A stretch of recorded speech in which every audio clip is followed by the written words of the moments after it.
Okay, welcome once again. Just got home from a day job, so I'm tired. Gonna take a shower, have some dinner.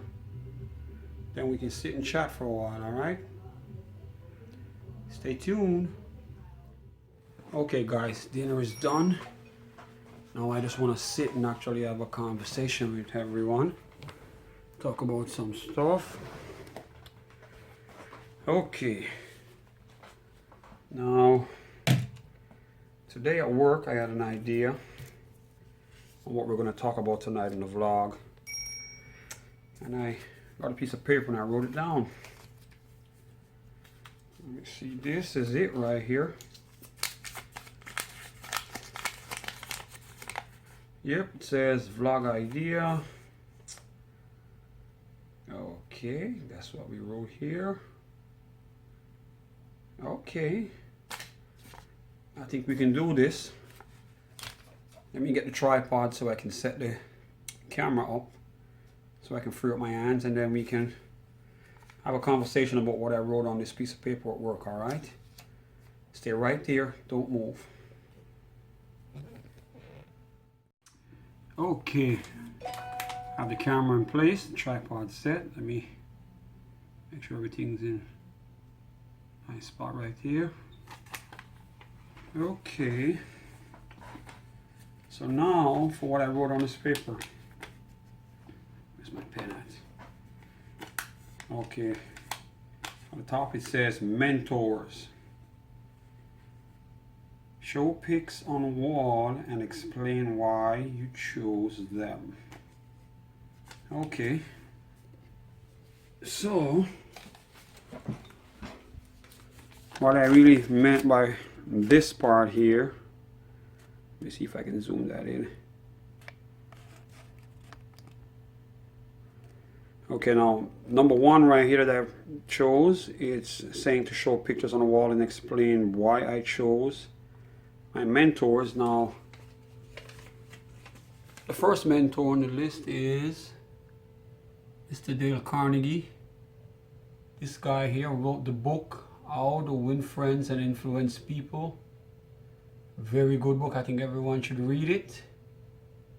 And I have a copy of it myself here. I might have to go get it and show it to you guys. In fact, you know what? Let me do that.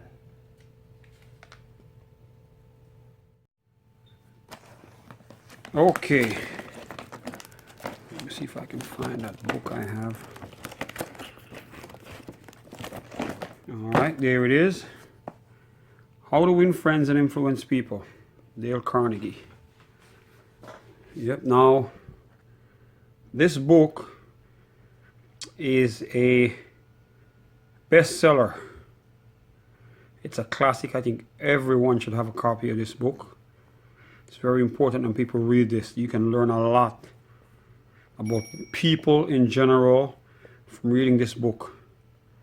How to really take charge of your conversations, how to really anticipate another person's move. It's kind of like predicting how they're going to react. You can even manipulate what they do by the info you learn from this book. It's very good. I think it should be on the shelf of every house in America, in fact the whole world. Why just stop with America, man? We can go better than that. Alright, and once again, this book right here was written by this guy, Dale Carnegie. And the knowledge I gained from this book was so important and so inspiring to me. This guy officially became one of my mentors. So I accepted him as a mentor, even though he's dead and gone. But his work lives on. It's like I knew him as a person just by reading his book. So he has earned himself a place on my wall right there. Legendary status. All right. Next in line, Mr. Robert Kiyosaki. Now this guy wrote the Rich Dad Poor Dad books, and I think everyone knows him. And I think I got a copy of his book. Yeah, I have a copy of his book. How could I not? There it is right here. Now, if you have never read this, you are missing out on life, you are missing out on truth, and you are cheating on yourself out of having a pleasant and more enjoyable life, man. This book is the gospel when it comes to money, and it will tell you why you go to work, why your life is the way it is, and what you can do about it. All right? This, I think, before you even own a Bible, you should be owning this. That's how important this is. Before you even buy yourself a copy of the Bible, you should own a copy of Rich Dad, Poor Dad. It is that important. All right? Because you can live without religion, but you sure as hell can't do it without money. You are going to need cash to do something. And this guy's going to teach you how to really get it the right way and be able to enjoy it, not feel miserable going to a 9 to 5 and feeling like you're in a bondage or you're in slavery or something. So, Mr. Robert Kiyosaki, yep, you need to own this. Get yourself a copy as soon as you can and read it multiple times. All right? So, I'll put that right here, back to the wall. Next guy right here, this guy is Mr. Andrew Carnegie. This guy was one of the richest men. In fact, he was the richest man in the world at one point. He was very famous for the steel industry in America. And he inspired this guy. In fact, Mr. Dale Carnegie changed his name out of respect for Andrew Carnegie, because his real last name is not Dale Carnegie. It's not Carnegie at all. But he changed it because of respect for this man right here. All right. So that's my next mentor. Then, next in line is one of the most influential guys I've ever seen or get to actually listen to talk over the internet, because I've never met him in person. But this guy right here, man, if you want to learn about money, you need to know who this guy is, Mr. Warren Buffett. Now, this guy is the motivator for my trading side. All right? Now, Mr. Warren Buffett, aka the Oracle of Omaha, this guy is like a genius, man. And as I said before, if you ever want to learn about money, 9:45 p.m. Paul. Really? Right now? Okay. Back to Mr. Warren Buffett. Now, if you really want to learn about money, it's very important that you know this guy is a complete genius. He's got a documentary that's on YouTube about his life. I know he started out early making money off pinball machines and stuff. But I barely have the words to really describe him. All I can tell you is genius, man. Sheer genius when it comes to money. This guy can pick stocks and find the winners and hold them for years, and they end up turning over some massive profits. So I'm saying, I think he started out with like $10,000 and now he's worth like, last time I checked, he was like 73 or 70 something billion dollars.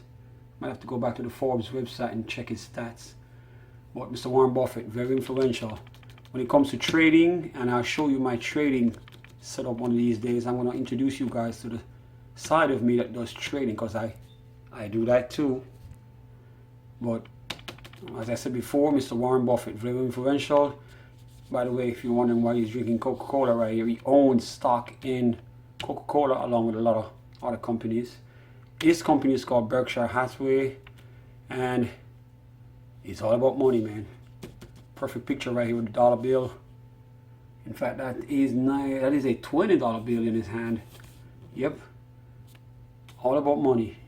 If I could get to sit with this guy in person and talk to him for 15 minutes, man, I could learn so much just to get to pick his brain. Yep, Mr. Warren Buffett, man. Salute. Okay, next door beside him is Mr. Bill Gates. Everybody knows him. Microsoft. Yep. Mr. Bill Gates, the Microsoft founder and CEO. Well, what more can I say about him?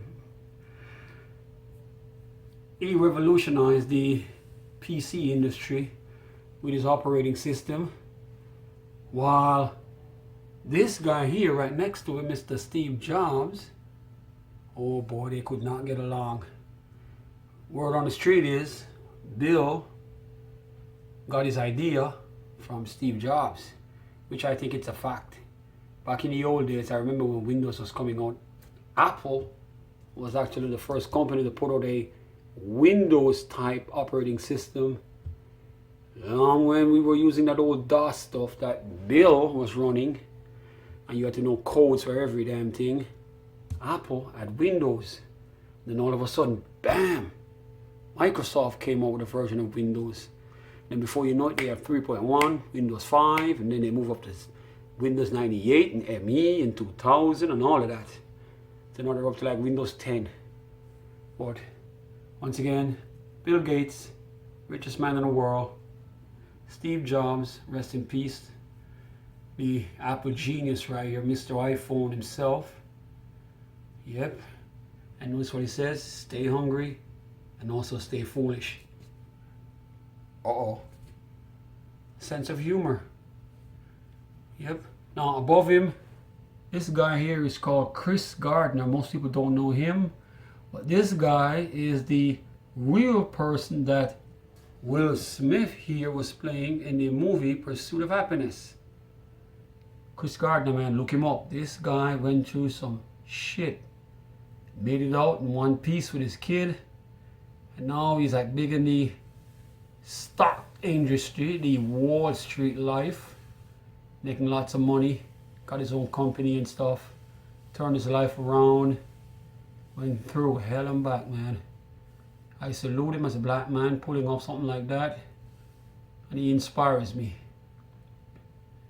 Then, let me hurry it up real quick. I got right here Mr. Napoleon Hill, Think and Grow Rich, that legendary book that all the rich people, yes, the rich people, have this guy's book, and I'm going to show it to you in a minute.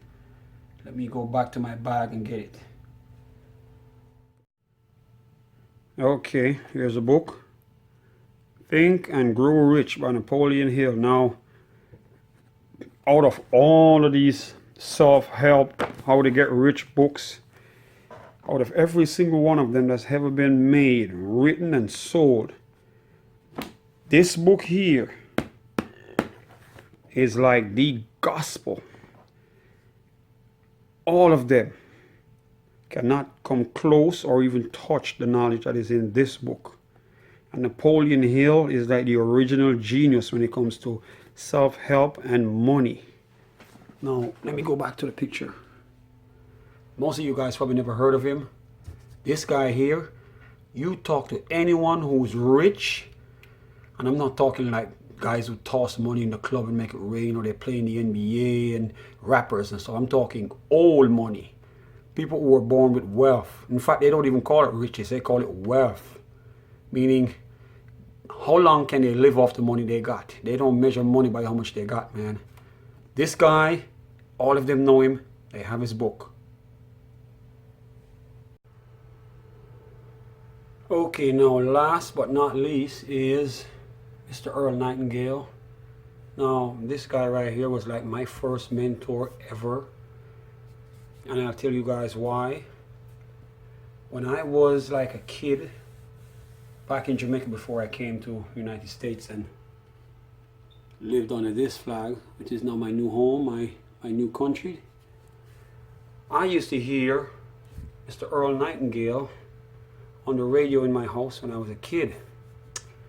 And I didn't really pay him no mind, but I always used to hear his voice though, and for some reason it stuck in my head. I would hear him for like maybe 10 years, 10, 12 years, and then after a while it just disappeared. I never heard him anymore. I guess the radio station changed the format and they decided, well, we don't play that stuff anymore on the radio. And then, like maybe 7 years ago, 7, 8 years ago, In fact, 7.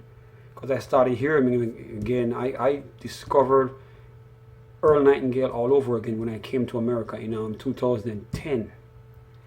I saw a video of him on YouTube and I'm like, wait a minute, I know this voice. And it happened by accident. For some reason I was on YouTube scanning through some videos and bam, a video with Earl Nightingale popped up and I played it and I'm like, wait a minute, I know this voice. Because it's been in my head for so much when I was a kid. So I decided let me watch this video, and yo, the message that I got from this guy right here, man, telling us about the strangest secret and you are what you think about and all that stuff, it hit me like a rock in the head, because now I'm old enough to understand what he was saying and I'm actually listening to him now versus when I was a kid. And I was like, damn, if only I knew that stuff back then, I would have been so ahead of my time. I would have achieved so much more with my life.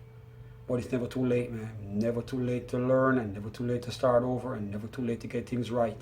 And that's the whole purpose of having a mentor. That time is now 10 p.m., Paul. Really?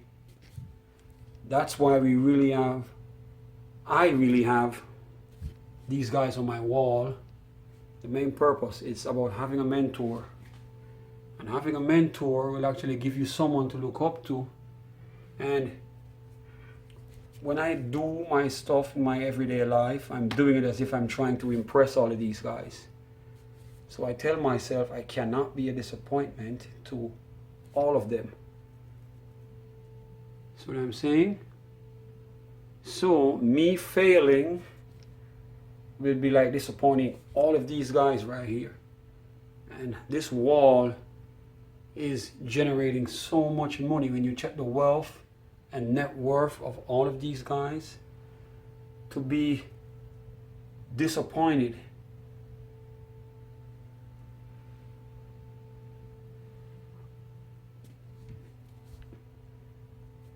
for me to disappoint them, especially guys as powerful as these, I could not live with myself to do that, man.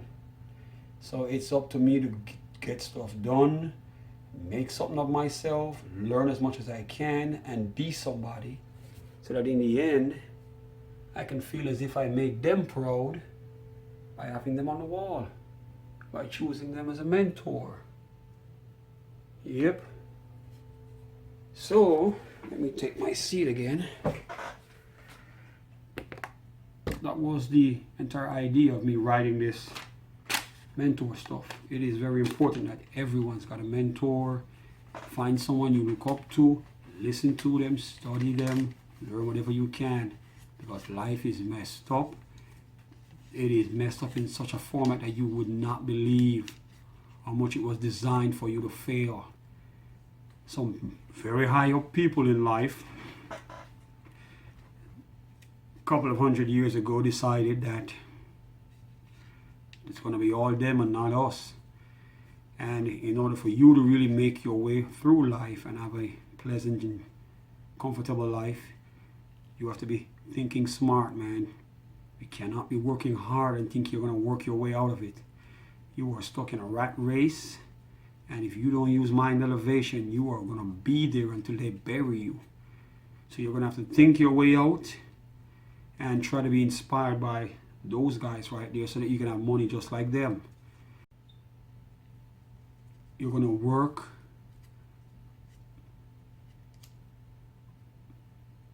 until it's time for you to just retire, grow old. And as I always say, and people always laugh when I say it, you'll be practicing to die once you go on pension. There'll be nothing for you to do. Your life is gone. You got nothing to show for it. You've never had the freedom to do nothing whatsoever. All you did and can remember is going to work. You get up in the morning, you go to work, you come home, you go to work again. You do it over and over and over again without you being in charge. See what I'm saying? So it is very important, once again, that you get a mentor. Find somebody that can inspire you, learn from them, and never let anyone tell you that money is the root of all evil. It is not. The root of all evil is poverty. A poor person will steal because they need stuff. People don't steal for sport. See what I'm saying? Kleptomaniacs do it for fun, but in the end, they're just doing it for fun. A poor person who steals, they are stealing because they are hungry. So what I'm saying? And a person is not going to just sit down and die because they can't afford stuff. If you get pushed with your back against the wall the right way, you too will end up stealing. So what I'm saying now, people often misunderstand why a man will go out and try to rob somebody. The first reason is, if he had everything he wanted, he would have never done that. He's doing it because he's in want of something, and he does not have the money to do it, and it is very difficult to pull it off with a regular 9-to-5 job, because the money that you're going to get paid is not going to be enough to give you the stuff you want, man. It's going to give you enough to get by. And I can tell you this, I do not want to get by. I refuse to just get by. If Mr. Bill Gates and Warren Buffett can have so much money, why should I settle for just getting by? So what I'm saying, I want to have money like them. And I'm inspiring to be like them. Because I am not just going to sit here, wait for pension, wait for my pension to kick in, and then just grow old and die. I want to enjoy life. I want to go on a cruise. I want to tour the world. And I cannot do that by going to work and doing a 9-to-5 job. I have to elevate myself, and I have to evolve to something better. So, with that said, I hope it was enough to inspire somebody that watched this, but mind elevation, man. You got to think your way out of there. So what I'm saying, going to work all day is not going to cut it. The guys who are really making money, they don't. They stay home and watch you fulfill their dream. In fact, there's a quote that I always tell my friends at work. If you don't pursue your dream, somebody's going to hire you to fulfill theirs, man. And everyone who goes to a job is fulfilling somebody else's dream, not theirs. The only time you are fulfilling your dream is when you own the company. If you don't own the company, you are fulfilling somebody else's dream.